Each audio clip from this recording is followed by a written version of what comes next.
Non, ça a encombré la maison. Mais c'est à moi. Il fallait me le demander. Délicate. La délicatesse de la femme est attachée à plusieurs choses. Et parmi les choses qui s'attachent à la délicatesse de la femme, ce sont des phénomènes propres attachés à la féminité. L'ovulation. L'ovulation peut faire qu'une femme ait un appétit sexuel très grand. Mais toi, tu ne sais pas. Tu es fatigué, tu as travaillé à l'usine. Tu rentres fatigué, mais elle est au top du désir. Délicatesse de la femme. La délicatesse de la femme, c'est à l'approche des cycles menstruels. Elle peut commencer à être des humeurs inexplicables. Elle boude. Délicatesse de la femme. Délicatesse de la femme, c'est la grossesse. J'ai jamais oublié quand je me suis marié. On n'a pas bien géré les naissances désirables. J'aurais voulu avoir une grossesse à 6 mois, mais je pense qu'elle est tombée enceinte. Ce n'est pas la deuxième nuit, la troisième. De telle sorte que 3 semaines après, elle a commencé à vomir. Les parfums qu'elle aimait avant, j'entre dans ton parfum là, ça me fait. Des fois, je rentre dans la chambre, tu sens mauvais. Je dis, ça vient d'où? Délicatesse de la femme.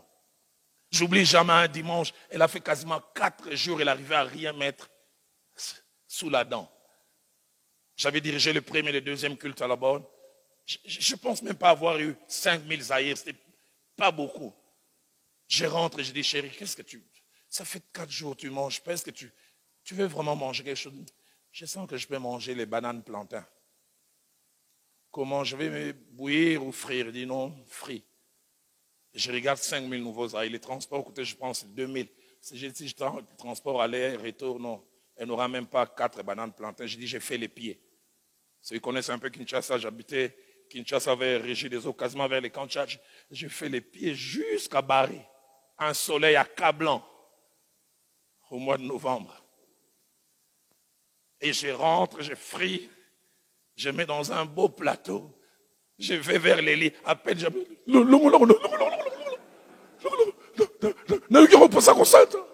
Je suis resté avec mon plateau et je commençais à chanter Sunganga. Yeah. Délicatesse.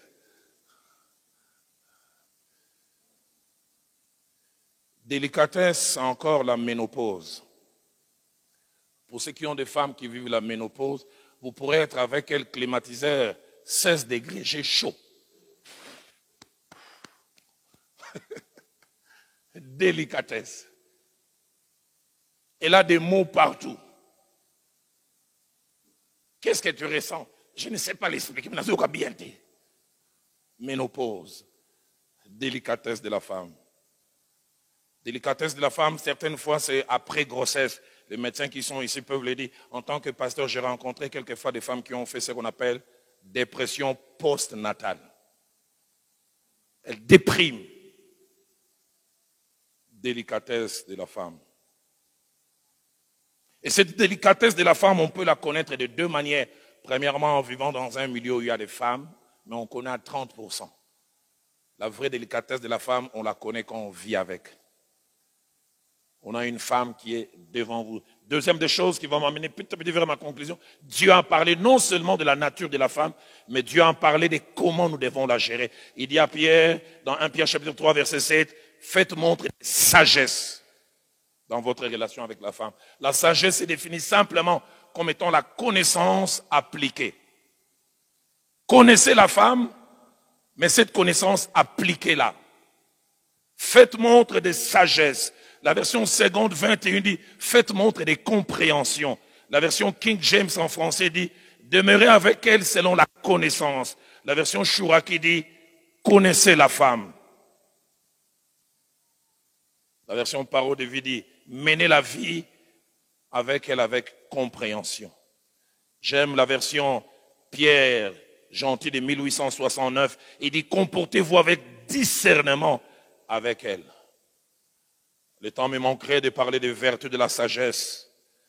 Proverbe 14, verset 8 dit, la sagesse de l'homme prudent, c'est l'intelligence de sa voix. Sagesse. Sagesse. Ecclésiaste 7, verset 19 dit, la sagesse rend plus fort que 10 chefs dans une ville. La sagesse. Ecclésiaste 9, au verset 16e, dit la sagesse vaut mieux que la force. Ecclésiaste 9, verset 18 dit la sagesse vaut mieux que des instruments de guerre. Nous avons besoin de sagesse pour vivre avec nos femmes. Faites montre de sagesse, la connaissance de la femme en général, la connaissance de sa femme, mais appliquée.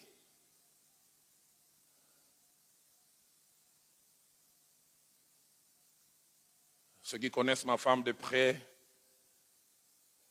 savent comment elle est faite.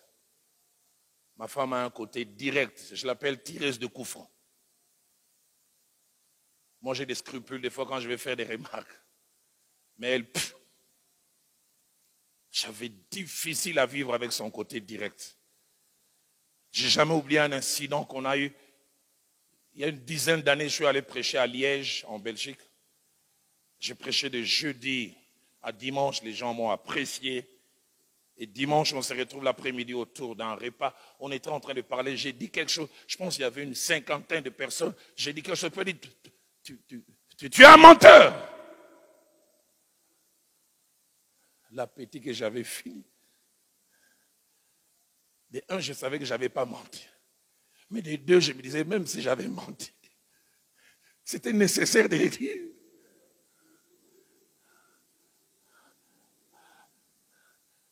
Dans mon cœur, je disais, la femme que Dieu m'a donnée. C'était vers 15 heures, j'ai perdu l'appétit. J'ai fait un gros effort pour manger. À 20 heures, on rentre à l'hôtel où on était arrivé. Je me souviens, avant de lui parler, je pleurais 30 minutes. Je lui ai dit, qu'est-ce que je t'ai fait? Les gars, c'était ça, c'était... J'avais le choix. Quand il avait dit ça, si je me justifie devant les gens, ça ne fait pas bien. Mais vous savez, en me taisant, tout le monde est parti avec l'idée que je suis un. Mais j'avais le choix, soit de me battre avec elle en public,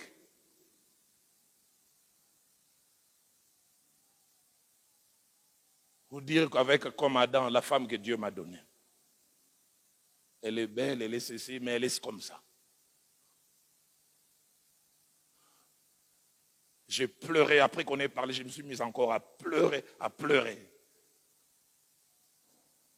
Je n'ai jamais oublié, ça c'est l'une des rares fois, je fais sortir les gens de France, que après j'ai regretté. Je me souviens ce jour-là, je lui ai dit, je comprends pourquoi certains hommes de Dieu divorcent. J'ai regretté d'avoir dit cette phrase parce que plusieurs années après, je toucherai ça tout à l'heure. Il y a des choses qu'il ne faut pas dire à la femme.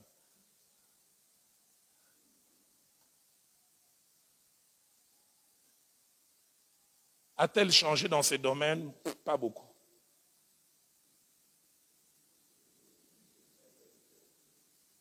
Ma femme est souvent directe, mais sans être méchante. Si tu ne la connais pas, tu vas penser à la méchanceté. Mais moi-même, Nakola, Kotakoli.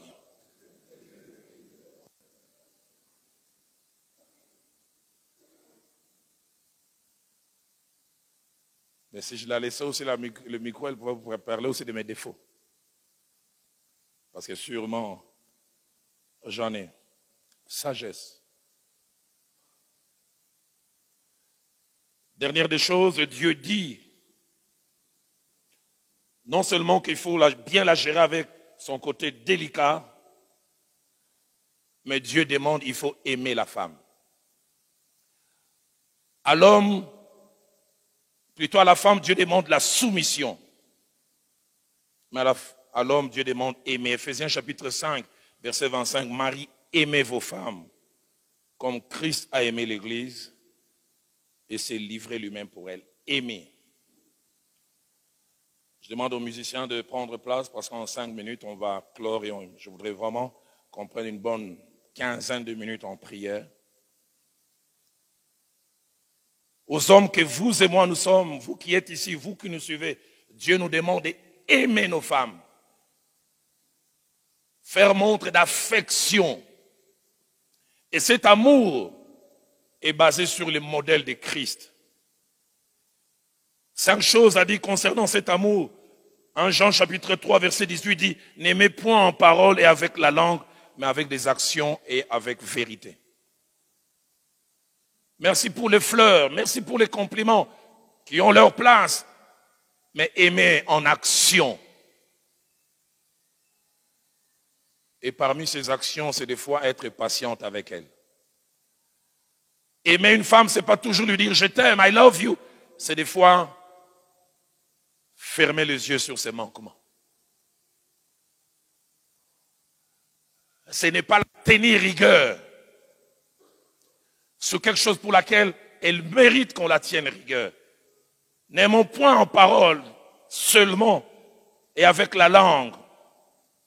Deuxième des choses, cet amour est appelé à être intemporel, mais est appelé à monter quand les situations deviennent difficiles. Proverbe 17, au verset 17e. J'espère que je ne me trompe pas. Dit l'ami aime en tout temps.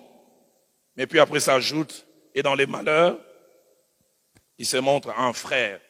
L'amour d'un vrai, et une véritable amitié n'est pas saisonnière. Il est intemporel, aimé en tout temps. C'est pourquoi nous disons dans le meilleur, comme dans le pire, oui. Proverbe 17, verset 17. Il aime en tout temps. Et dans les malheurs, une autre version dit, quand les choses deviennent difficiles, il se montre un frère. Et il augmente encore d'un cran son amour. Je l'aime non pas seulement quand il se comporte bien, je l'aime même quand il se comporte mal. J'en ai parlé ici, je pense, il y a quelques mois, d'un couple que j'ai connu. Cet homme a passé plusieurs années à la fonction publique. Il est allé retirer son décompte final et la femme a perdu ça. Des dizaines de milliers. Perdus. Toutes les années de sacrifice. Alors on m'a dit, qu'est-ce que je vais faire? Dois-je la rejeter? Troisième chose, les véritables amours se montrent par l'attention. L'attention. Se préoccuper d'elle. Faire de ce problème un problème. Il ne suffit pas, comme je dis, d'amener des fleurs. Il ne suffit pas de dire I love you. Mais gloire à Dieu pour les textos que nous envoyons. Mais est-ce que je suis attentionné? Elle est triste, elle a l'air préoccupée. Est-ce que j'arrête ce que je suis en train de faire pour... Chérie, est-ce que tu as des problèmes? Surtout nous qui aimons le foot. Les jours où il y a Barça et Real, le monde n'existe pas. Tu es seul au monde. Elle est toute triste et toi, waouh! 1 Samuel 2 au verset 8. Anne vient d'être mortifiée par Pénina. Elle avait dit, elle pleurait, elle ne mangeait point. Dieu merci. Elle avait un mari qui aimait selon la parole de Dieu. La Bible dit, Elkana, son mari lui dit, Anne, pourquoi pleures-tu et ne manges-tu point? J'en ai parlé une fois ici. Une femme m'a dit cette phrase que je n'ai jamais oubliée. Elle a dit, mieux vaut vivre la solitude en étant seul que de vivre la solitude en ayant quelqu'un à ses côtés. Combien de femmes vivent la solitude? Elle a quelqu'un, mais ce quelqu'un ne s'intéresse à rien de ce qui la concerne. Elle est triste, elle est rentrée de ce travail d'infirmière, de couturière. Les choses n'ont pas marché. Par son visage, elle montre que rien ne va. Mon pasteur me disait, Roland, fais attention au silence des femmes. Les silences des femmes sont éloquents. Le pasteur Vernon me disait des fois, il dit, Roland, les femmes peuvent des fois faire un appel à la conversation. Vous avez l'impression qu'elles sont en train de monologuer. Tu es en train de passer, elle est au salon, et là, simplement, ah, la vie est. Tout ce qu'elle veut, c'est que tu t'arrêtes, tu dises, la vie, ça fait quoi? Elle lance cet appel au secours. Une femme qui avait épousé un frère nigérian. J'ai dit, les femmes, elles sont terribles. Je la vois un jour rentrer à l'église, elle avait des longs et beaux cheveux. Il dit, pasteur, Nakati Kovo. Je me suis rendu chauve. Il dit, pourquoi je voulais provoquer mon mari, voir si elle dira quelque chose. Je dis, est-ce que tu avais besoin d'elle? Ils sont terribles. Et je dis, le comble, il n'a rien dit.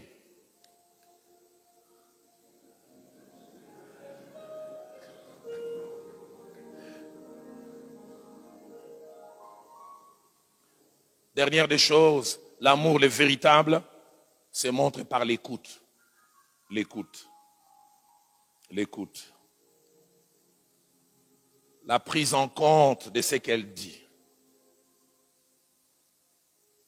Le pasteur Ken a apporté un merveilleux enseignement il y a 2 ans. Prenons pour exemple, et j'étais étonné, c'est l'une des fois où j'ai découvert ça, comme modèle la femme de Pilate. Matthieu 27, verset 19.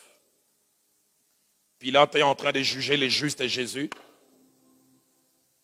Alors qu'il veut quasiment condamner le Christ. Et si vous lisez le contexte, vous sentez dans quelle direction Pilate était en train d'aller. Jusqu'à ce que la Bible dit, sa femme lui fit parvenir un message. Les commentateurs disent, il a dû suspendre, la session est suspendue.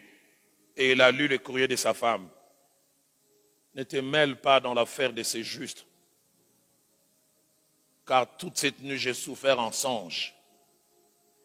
Et si vous voyez la suite du récit, vous voyez combien Pilate fait un virage à 180 degrés.